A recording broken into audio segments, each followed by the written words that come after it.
Hello, everyone, and welcome back to another edition of the SCELZI Says. I'm Joe Costello, once again joined by the four-time Nitro champion, Gary Scelzi. Gary, welcome back.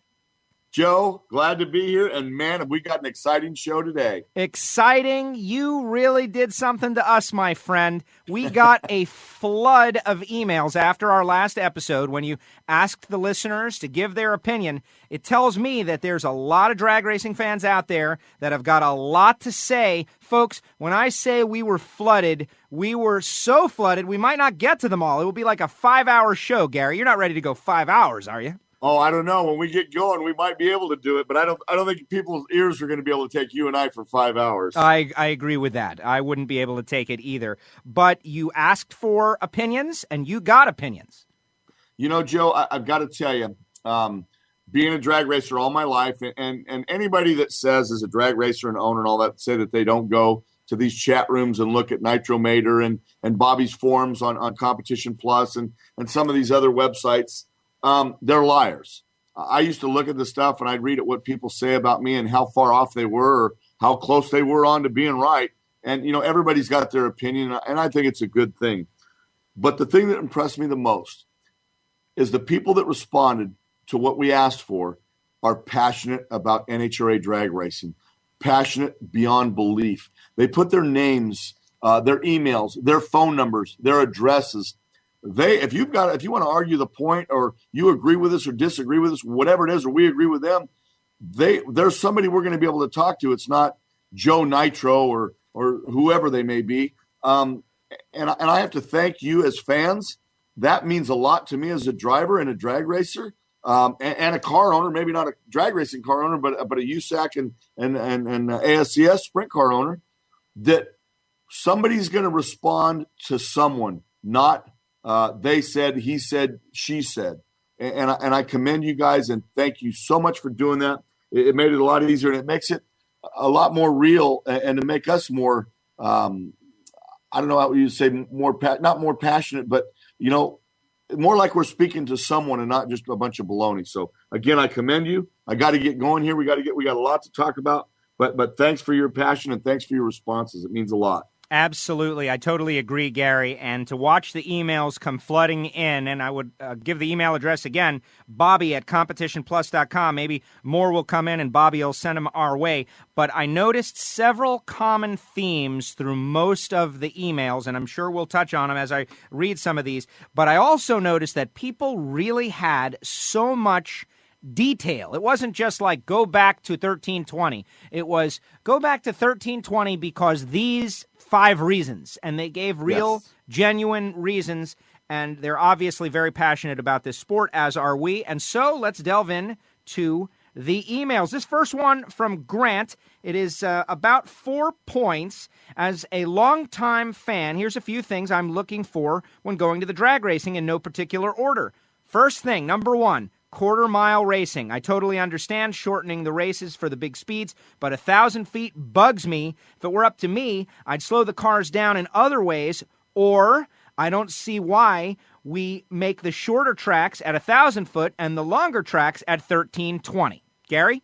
Well, you can't do both. I think drag racing, as much as we love it, is confusing enough. And one of the emailers sent in about, you know, reaction times and explaining that to a 9-year-old girl. We're going to have to pick one or the other. And what happened was, after we lost Scott Coletta, the knee-jerk reaction was, and to evaluate, but right now we need to do something, was to go to 1,000 foot. And I'm going to tell you, most all of us agreed to it. And if they didn't, they really didn't put much of an argument, because we had to do something. The cow got out of the barn, if you will. NHRA should have been doing a better job about policing these cars and slowing them down long before they got to where they're at. I myself was a big advocate of the 1,000 foot, because when you get in trouble, that 320 feet is as good as a mile. It's a big thing. Now, I know people say 1320 because of tradition, but right now, I honestly believe that if you took those cars and you slowed them down to the top fuel dragsters running 470s, 480s, and the funny cars of 50s, barely 490s, maybe on a good day at 300 and 310, and funny cars 290 to maybe 300. I think the fans are going to be a little discouraged in what they see because it takes too long to get there.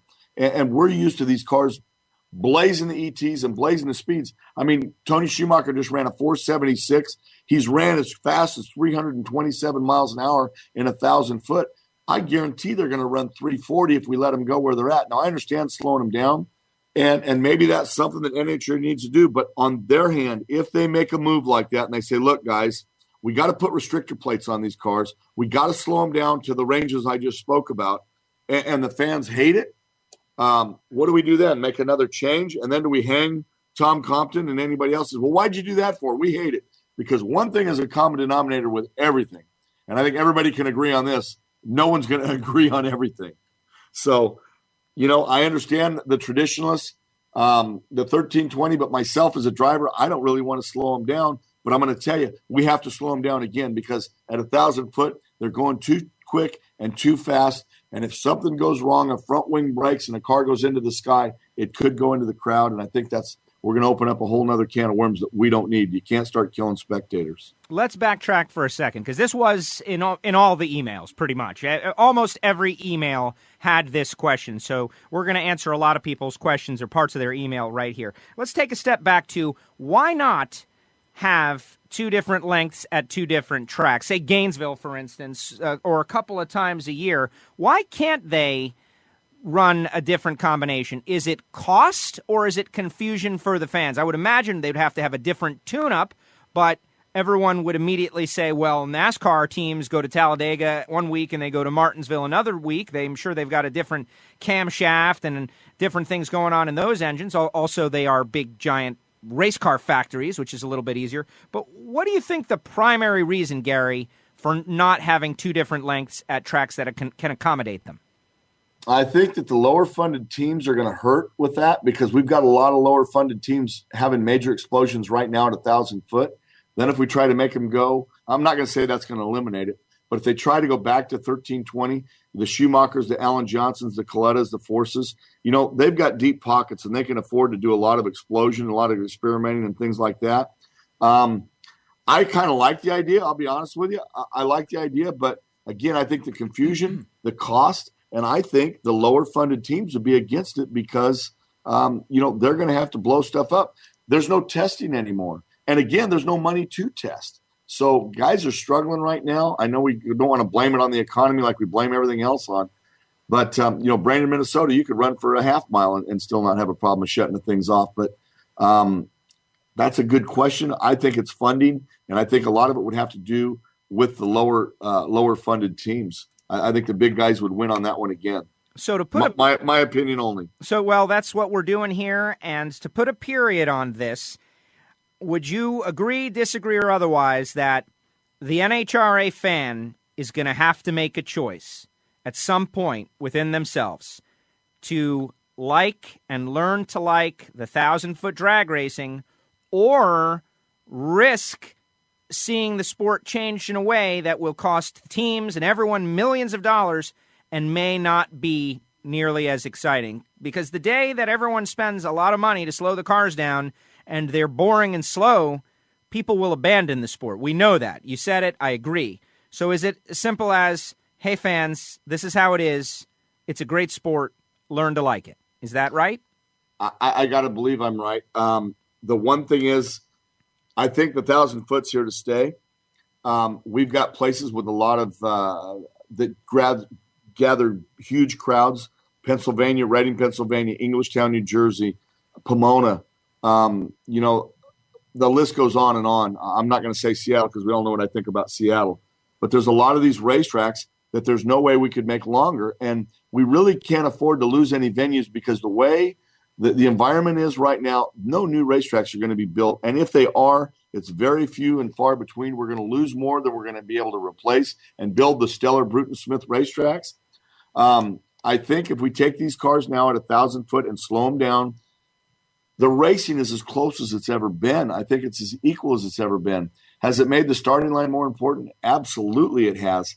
Am I a fan of that? Well, no, but you know what? If you're going to be the champ, you better be good on the starting line. You better be good at pedaling. You better be good at when the car is right, when the car is wrong.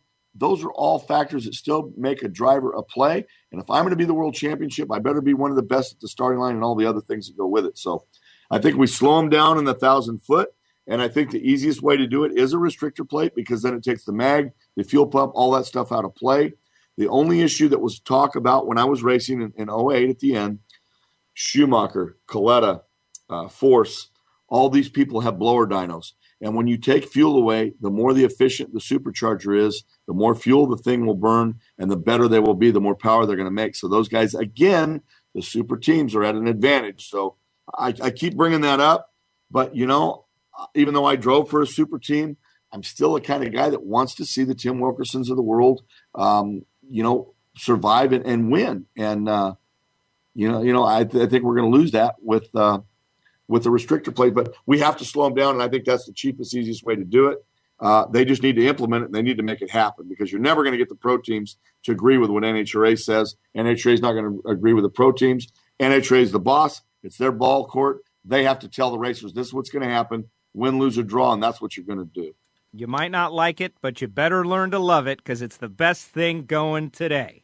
Woo. And exactly. Another part of the email, and then we'll move to the next one, that I thought was intriguing, which was the pro nitro categories have become more dependent on tuners and good tuning than the driver's contribution on the track. From a spectator perspective, it's more fun to watch two drivers get out there and rely on their skills to beat the competition than watch everything happen automatically. Even something as simple as getting rid of the throttle stop on the burnout would make the driver's contribution become more of a factor. Of course, the downside is greater chance for oil downs and delays, but from my perspective, I'd rather walk the pits during an oil down and have more exciting action on the strip than have the cars run nonstop with reaction times the only major driver factor. That's Grant. Well, reaction times are a major factor, and that's kind of what he's asking for when he's saying that. Put the driver back into it. That's huge. The thing is, with a nitro car, it also is how quick that car reacts to the driver's hit of the throttle. And they've shown that on ESPN2, that the guy can react to the light and the car doesn't react. And I've been, unfortunately, I've been part of that issue. Spent $1,500 going to Frank Hawley's school trying to be cured, and found out that the car didn't leave. But I had to do that for my own peace of mind. I disagree with the oil downs. I'm going to tell you, I went to Pomona a couple of years ago and sat at 1,000-foot and watched qualifying at the Winter Nationals. Myself and a good friend of mine who's a pro stock truck champion, Bobby Pinella. And I'm going to tell you, I got sick of watching the oil downs. I got sick of watching the fuel cars not make it down. It was a little over 2 hour session. And I'm going to tell you, me as a fan, I couldn't stand it. I would rather see the cars go down there and run 5 seconds flat and not blow up than watch a damn oil down or watch a car go out there and smoke on the tires. Now, let me tell you, I was part of that. I never thought anything when we went out there and smoked the tires. Oh, we're trying to get more than it's got. I never thought – I didn't like blowing stuff up, and I didn't like oil downs. I never did like that end of it. But what used to piss me off was watching a driver who's a veteran, who's been around a long time, blow the thing up and stay in the middle of the racetrack and not pull off to the side and coast down. That used to piss me off. Oil downs have to stop, and that's a big part of what's killing the sport. And we're going to get into this too, Joe, about live TV and what we can do to make things better, which that's one of the things that's never going to make live TV happen because of oil downs and delays. But I got to believe, I like the no throttle stop idea. That's a big thing. I don't think you're going to see oil downs and blows because of that. I think we're getting the best racing we got right now. Reaction times are key. Cars going down the racetrack. And there's a lot of cars that are very close, which makes a driver come into play. What they don't realize either is keeping a car in the groove. Funny cars especially. If that car gets out of the groove as a driver, it will smoke the tires. So a lot of things that they're really not maybe thinking all things through are driver related. So reaction time, no throttle stop, I'll give you that one, but the oil downs, absolutely not.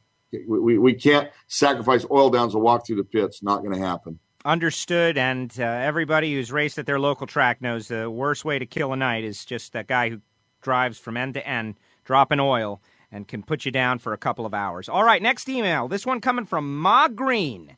Tell NHRA to lower the ticket prices for national events. Just because they make ridiculous salaries doesn't mean the rest of the world does. In this economy, most people cannot only can't afford to take their families, but can barely afford to go themselves. I can't believe they haven't figured that out by now. Love you, kiddo, says Ma Green. And I know Ma Green. She has a son that works on a professional fuel team. I've known her for a long time. I got to disagree. I think what NHRA has done of letting the kids in for free is a huge step. But I've gone to a local speedway here to watch sprint car races because drag racing is the closest thing I've got to drag racing is Pomona or Infineon. And I paid $25 for my wife and my kids to go and sit down and watch the sprint car races. And that show lasted less than 3 hours. People got to eat. We got to turn the lights on, the insurance and things like that. You know what? It's part of the deal. I think, I hate to disagree with you, Ma, but I think it's something that we're going to have to live with. I don't believe that they need to go up. I think they're as high as they need to be. And I think they may be able to do some other kind of discount things to help along with veterans and maybe, senior citizens and stuff like that. But, we got to get the younger crowd going there. Student IDs, students, kids in school. Student IDs, schools, that type of thing. Exactly. We need a younger audience. Not that us old people, and I consider myself one of the older people, don't need to go, but we need some young people. We need the young fans watching the younger racers, the Spencer Masseys, the Matt Hagans, and and we need us people rooting for the Ron Capps and the Johnny Grays and the Tony Schumachers, who's not a kid anymore either. But drop the discount maybe a little bit to those guys, or if you bring two or give them a 4-pack, or I don't know. I'm not a promoter, but I don't think they're completely out of line for what you get. I went to the Supercross race I talked about, which I was wrong on the attendance to the fan that pointed that out, but it was sold out in a one-night show. But the pit pass, you don't get a pit pass. I paid $50 for a seat that everybody stood up in front of me, which is another email that we got. I'm at my age, I got to say things when they pop into my mind. We got 100 of them, Gary. It's a blur. Yeah, I peeped. I paid $50 for a seat and had a great time. But I had to be there at noon to get in the pits, and the pits were only open for a couple hours or whatever it was. I spent 30 minutes walking around, never saw a rider, never got an autograph for my kids. Pretty much nothing to look at like NHRA drag racing. So I got to say the value is still a good value for NHRA drag racing. Yeah, the prices are high. I agree with you. But you know what? To me, it's worth every penny. For what you get when you go to the drag races, I got to believe that it's still a value. Totally agree with that. Maybe you knock off 5 or 10% to help people out, but you don't want to devalue your sport. It's already, if you did cost per hour of the event, you're getting a much better value than anything else that's out there. Football, baseball, whatever. You get an all-day event where you can see the best, fastest, coolest cars on the planet, and it's not that expensive. You don't want to turn a sport like NHRA into a $20, $30 ticket, a $15 ticket, and devalue the sport. I understand it's tough out there, but that's where the promoters got to come in. They got to figure ways to get people in, like you said, bundling, packaging, coming up, maybe get a free T-shirt or something. But you really don't want to knock the ticket price down so much because NHRA should be considered a major league sport, I think. And the pros, let me tell you, the pros have been running the same amount of money for a long time. In 97, when I started, they had an A race and a B race, which the B race paid $20,000 to win, like Phoenix and some other smaller venues. And they made them all $40,000 venues. Well, let me tell you something. That still doesn't even start to pay for what it costs to run. Not to mention the sportsman guys. Those guys get nothing, and they're doing it for the dang Oscar. Or now we call it a Wally. But back in the day, it was called an Oscar. Everybody needs more money. And unfortunately, we've got to pay for the value. And I think it is a value. Yeah, it's just one of those tough situations. And hopefully as the economy improves, that'll go away. I'm all for promotion, but you definitely don't want to move backwards. All right, next email. This one coming from Steve. All I can speak of is what I see on TV. First, too much John Force and Paul Page on every broadcast. Second, Pro Stock, arguably more sophisticated race cars than Nitro, are being pushed into the background more and more. Last, more actual racing. Forget the crashes. Been there, done that. Wouldn't want it on TV. This isn't NASCAR. Racing, not background info, and more sportsman racing, says Steve. Well, sportsman racing is not what's going to pay that TV bill. Okay. Too much John Force. Okay. More racing, okay. The explosions, do they overdo it? Yes, I agree. Paul Page, I think Paul Page is a good announcer. Do we need somebody different? Yeah. I'm going to say it definitely needs to be looked at. I got to tell you, my feelings here are this. As a racer, I was upset about all of the John Force coverage that John Force gets. So let's talk about John Force. When John Force or Ashley Force or they got on TV, the ratings went up. And let's face it, it's all about ratings. So did they not produce it right? Did they not put the other drivers or mix it up enough? Okay, that may be true. But again, do I want to see as much John Force? No, I don't. I really don't. I got to agree with you 100%. But John Force makes the ratings go up, and until John Force doesn't, I don't think they're going to not put John on there. Sportsman racers don't sell tickets, don't bring people to the gate. Now, I'm going to get crucified over this one, but I'm going to tell you what brings the people are the noise. Is Pro Stock sophisticated? Is Pro Stock one of the best races out there? Absolutely, no question about it. Have they done a horrible job to promote Pro Stock? Absolutely. Those things are a modern marvel of mechanics. There's a lot of intricate stuff to make that car do what it needs to do. But to get new viewers out there, do you think they need to be running EFI? Do they think they need to be doing something different than carburetors? Yeah, I think so. They need to be doing something. I think the show could be better. I think there's a lot of things that could be done. I agree and I disagree with what you say. The John Force thing, I get stuck on that because I was pissed about John Force on TV too. It still gets me. I think we need to promote the other guys more and a little bit less of John Force. Make the show better and not so dependent on John Force because John Force isn't going to be here forever. Obviously, Ashley had a kid. Don't know if she'll ever be back, but there's more talent out there and more people to interview that are interesting also. We need to make those shine and make people love them too. So I guess I kind of answered that. I kind of got a little spun out there. No, well, let me run something by you, Gary, because I don't blame ESPN nearly as much as I blame the drivers, and let me tell you why. Everybody knows how to get the camera around. You got to be compelling. TV cameras show the person who is the most interesting and the most compelling. They don't just show people because they've got to, what you just said, ratings. So why don't some of these other drivers do something a little interesting? Say something a little interesting. Be a little more animated like you were with your commentary. Maybe a little more honest with your commentary. We've seen this period in auto racing, NASCAR, NHRA as well, where all the drivers have gotten super corporate and, I want to thank the guys and my sponsors and my competitor, and he's a great guy and everybody's a great guy and we all love each other. You want the TV to show you, do something a little interesting, and they'll show you. That's my thought. Joe, I got to tell you, I was very fortunate. I only had a couple of sponsors my whole career in Top Fuel. One was Winston, and Winston said, you know what? You say what you feel.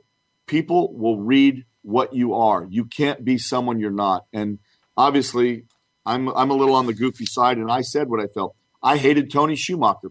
In fact, I looked at an old video. We were at Chicago, and I said, this wasn't made for TV. We don't like each other, and I want to beat Tony every time I get next to him. Now, I'll be honest with you. A lot of the fans didn't play off of that. I didn't get any hate mail for it, but they didn't think, I didn't get anything, this was a great rivalry. The fans didn't play into that. So I got to kind of blame the fans a little bit. It was plenty good. Tony and I would have just soon rolled in the dirt as looked at each other.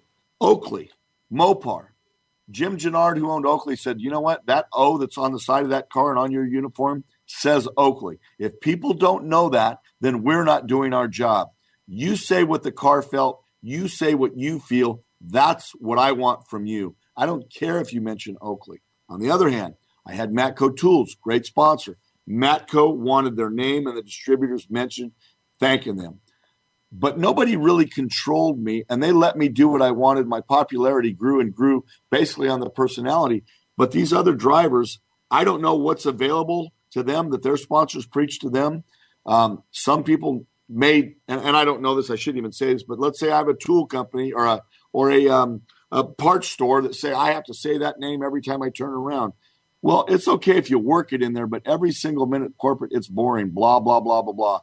I know some of the people at ESPN used to make a joke about Mark Martin, the Viagra, that Valvoline, da-da-da-da-da. They could name the sponsors off, but nobody wanted to talk to him. And the minute they started rattling off the sponsors, they wanted to turn it off. Now, on the other hand, look at John Force. Castro Ford Mustang, he gets that in there. All his other sponsors. But the way he does it, I guess people like to still hear it. So, yeah, they need to be creative. They need to talk to their sponsors. They need to be themselves, But, again, when I did it, I didn't get praise for wanting to choke the hell out of Tony Schumacher. I just got, and I never was a big fan. They're great competitors. I didn't like a lot of my competitors. I'll be honest with you. I had a few friends out there that I liked. The rest of them I could give a damn about. I wanted to beat them. I wanted to rip their heads off. That's how I felt. So. And here, years later, though, you ask for some emails and you get over 100 emails, and so maybe that did have an effect. And maybe it did. You're right. You don't even realize. Gary, I'm making an editorial decision on the behalf of Bobby Bennett. We're going to break this thing up into a couple of parts. Part 2 of the SCELZI Says coming up right here on CompetitionPlus.com.